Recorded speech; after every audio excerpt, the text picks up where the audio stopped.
Flight recorder and black box of ill-fated Kozhikode flight recovered. Aviation Minister visits accident site.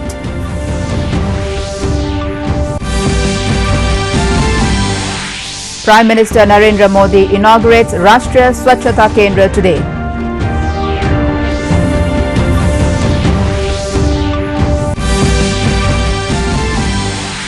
Spike in COVID-19 cases in Northeast continues. Country reports over 61,000 new COVID-19 cases in last 24 hours. 78th Quit India Movement anniversary celebrated. Information and Broadcasting Minister Javadekar pays tributes. And India to host ICC Men's T20 World Cup in 2021. Women's T20 postponed to 2022.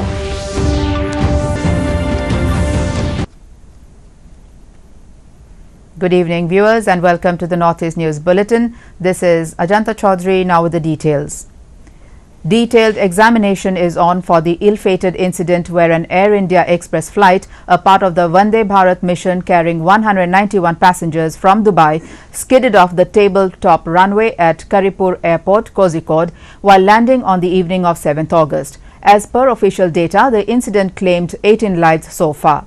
Over 180 persons were left injured, many with serious injuries. Heavy rain and adverse weather is being considered as a contributory factor for the accident.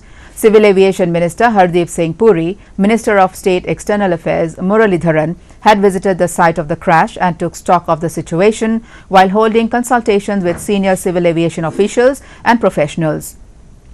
In a tweet, Puri said, digital flight data recorder and cockpit voice recorder of the ill-fated aircraft have been retrieved. Also, a special team including Governor Arif Mohammad Khan, Chief Minister Pinarayi Vijayan and other state ministers and officials are also in Kozhikode taking stock of the situation.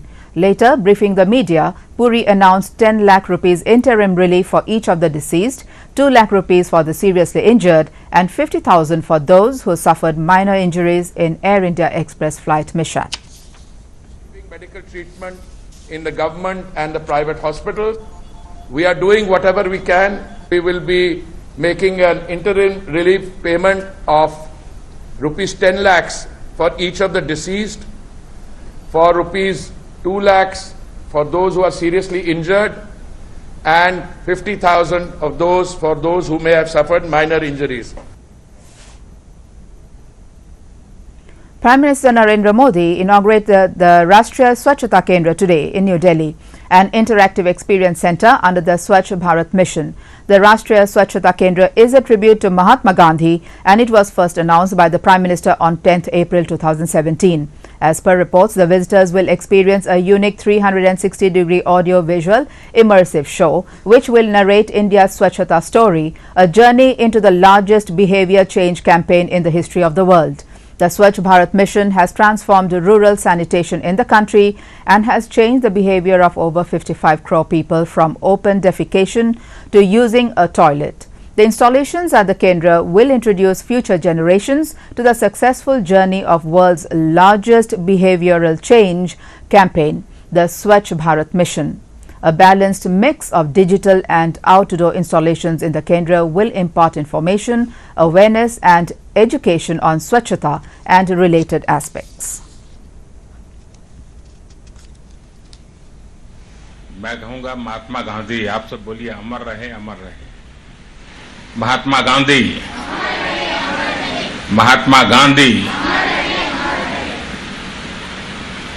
आज का दिवस हिंदुस्तान के इतिहास में अंग्रेजों भारत छोड़ो इसका है। हम लोग आंदोलन चला रहे हैं गंदगी भारत छोड़ो। मैं बोलूंगा गंदगी, आप लोग बोलिए भारत छोड़ो। गंदगी, गंदगी, गंदगी। In the corona update from the northeastern region, a gradual increase in the number of COVID-19 cases is seen in almost all the states. As per the official data, Assam has 55,496 cases with 38,809 recovered and 132 deaths, while Arunachal Pradesh has total number of 2,049 cases, 1,326 recovered and 3 deaths. Manipur has 3,466 cases, recovered 1,926 cases and 10 deaths. Meghalaya has 1,006 cases, recovered 411 and 5 deaths. Mizoram has 566 cases, recovered 289 and no death. Nagaland has 2,657 cases, recovered 824 and 7 deaths. Sikkim has 854 cases, recovered 406 and 1 death, and Tripura has 5,999 cases, recovered 4,084 cases and a total of 37 deaths. In the corona update from Assam, through a tweet by State Health Minister Himanta Biswa Sarma, owing to the gradually improving recovery rate, 1,585 patients were discharged on the 7th of August. With this, the total number of discharged now stands at 38,809. He expressed happiness for all who have returned to their homes and gratitude towards the medical fraternity. However, as per data, the total number of COVID-19 cases stands at 55,496, out of which 16,552 account as active patients, while the death toll has increased to 132. In the corona update from across the country, the total number of people who have recovered from COVID-19 in the country surpassed the 14 lakh mark today. Around 14,29,178 people have recovered so far in the country. With this, the recovery rate has improved to 68.32%. The Health and Family Welfare Ministry today said a total of 61,537 new cases of COVID-19 have been reported in the country in the last 24 hours, taking the total number of cases to 20,91,549, out of which 6,19,088 account as active cases. Meanwhile, the total nationwide death toll rose to 42,621. In the latest on corona from across the world, total number of cases stands at 1,95,64,888, while 1,25,61,514 recoveries have been recorded so far. However, the death toll globally has crossed the 7 lakh figure. Meanwhile, United States still leads the tally of COVID-19 with 50,95,748 cases, followed by Brazil with 29,67,064 cases.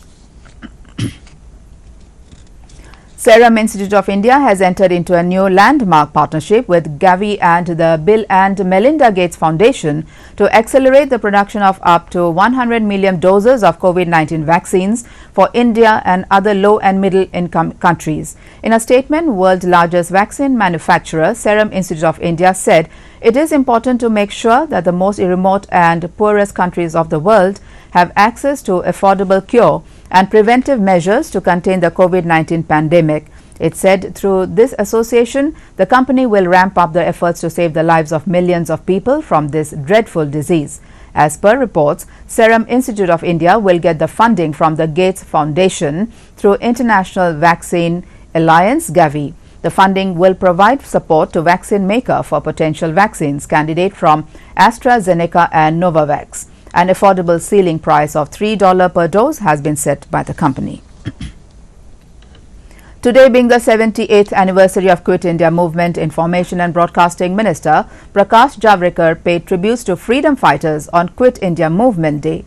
In his message, Javadekar remembered the sacrifices made by freedom fighters to free India from the clutches of the British rule. On this day in 1942, the father of the nation, Mahatma Gandhi, gave the clarion call of do or die to all Indians to drive away Britishers from the country. The movement had begun from Gawaliya Tang in Mumbai and is observed as August Kranti Day every year.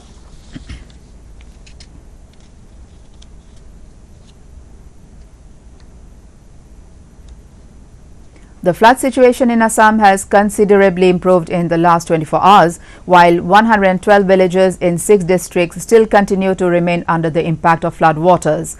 As per today's flood reports prepared by Assam State Disaster Management Authority, the total number of flood-affected population has decreased to 10,713.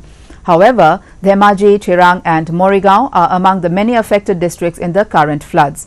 The death toll due to flood remains at 110, while over 200 people are still seeking shelter in 2 flood relief camps in the state. However, as per reports, the only river flowing above danger level in the state is the Brahmaputra at Nimati Ghat, Jorhat. The Meghalaya State Cabinet was held on the 7th of August, where various agendas were discussed. A major decision was taken in which the MOA signed by the Government of Meghalaya and Jayaprakash Power Ventures Limited for the implementation of the 270 megawatt Umngot hydroelectric project was cancelled. Proposal for the implementation of the Meghalaya Health System Strengthening Project was discussed. The project is externally aided and the project aims to contribute to the overall health sector in the state by strengthening the public health function and improving access to quality health care to the people of Meghalaya. The views of the Finance, Planning and Law Department were placed before the Cabinet, and the Cabinet gave its approval for this. International Cricket Council has confirmed that ICC Men's T20 World Cup 2020 that was postponed due to COVID-19 will be held in Australia in 2022. India will host the ICC Men's T20 World Cup 2021 as planned. Cricket's governing body has also decided to postpone the ICC Women's Cricket World Cup 2021 in New Zealand till February-March 2022 because of the impact the COVID-19 pandemic has had on cricket globally. The format of the ICC Men's T20 World Cup 2021 will remain as it was for 2020, and all teams that qualified for the event will now participate in India in 2021. A new qualification process will be run for the ICC Men's T20 World Cup 2022.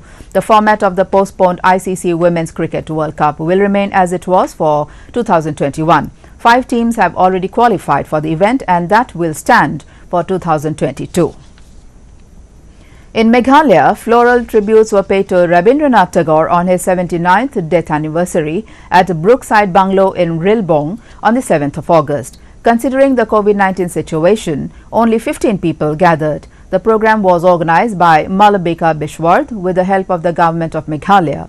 Honorable Governor of Meghalaya, Tathagata Roy, also shared a video message. The event comprised of poem recitation and musical tribute. National Handloom Day was celebrated on 7th of August to commemorate the Swadeshi movement at Ramakrishna Mission, Sohra. Through this initiative, Ramakrishna Mission intends to save the weavers by providing weaving training skills. Here's a ground report.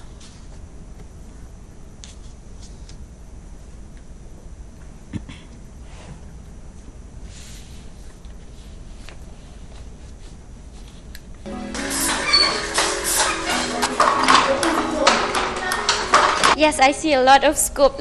Since what to say, now we saw the school dropouts so much here in our society itself. So if this handloom can be introduced to them, they can get a livelihood, and then they can become an entrepreneur by themselves and help others too. We may not benefit only them, but the whole society and the family itself. यहाँ से मतलब हम लोग को एक काम सीखने के बाद में घर में गांव में जाके खुद कर सकते हैं और खुद को स्वावलंबी कर सकते हैं हम लोग।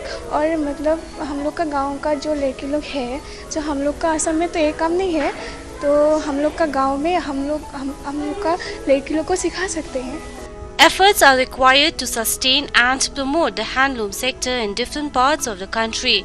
Ramakrishna Mission's initiative to train the local youths is a stepping stone towards providing livelihood and to train the local weavers.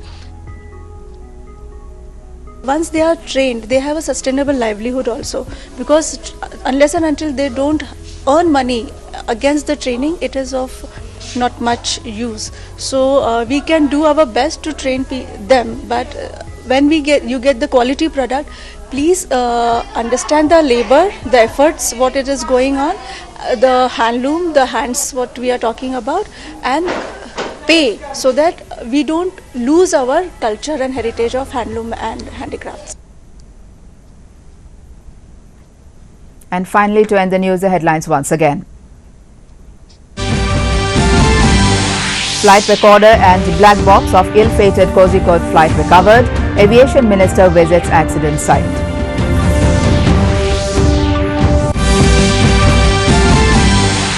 Prime Minister Narendra Modi inaugurates Rashtriya Swachhata Kendra today.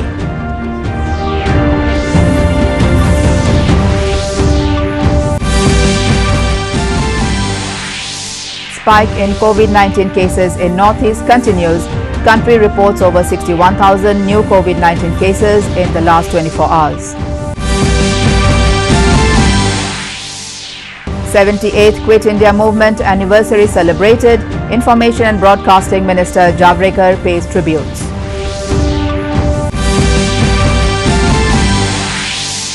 And India to host ICC Men's T20 World Cup in 2021. Women's T20 postponed to 2022.